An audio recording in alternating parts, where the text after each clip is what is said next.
So now let's get started with writing simple prompts in Google Gemini.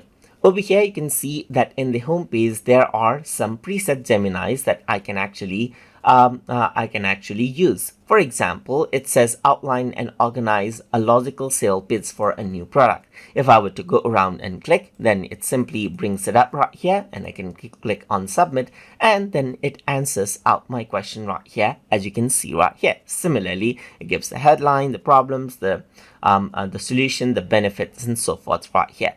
Let me just go around and click on new chat right here, and let's say I want to add in my own prompt. So let's say, for example, I'm going to go around and say explain about the 5 generations of computers right here, just like this. So if I were to go around and do that, then what happens is that it simply goes around and then gives out the details, as you can see right here.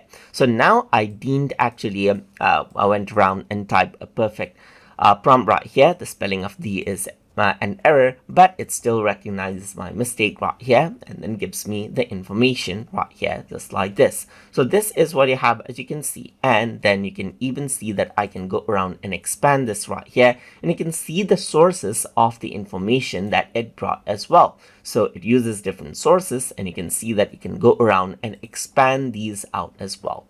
So let's say, for example, I'm going to go around and say for each generation list out the major technology used right here. So I can simply go around and then enter out as well and ask, like, out of this information, what is the major technology? And then it relisted out the information, as you can see right here. Like for first generation, it was vacuum tubes, and memory was magnetic drums and fence cards.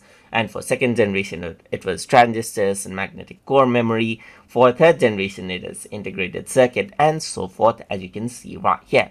Just like this, you can see that it went around and answered out my questions right here, just like this. So it is simple as that. You simply go around and ask it questions, and then what happens is that it'll simply go around and answer and give you prompt responses out of it. And that is how you can start writing simple prompts and get Google Gemini to get to work. So I hope you guys learned something as always. And as always, please like, comment, share, and subscribe.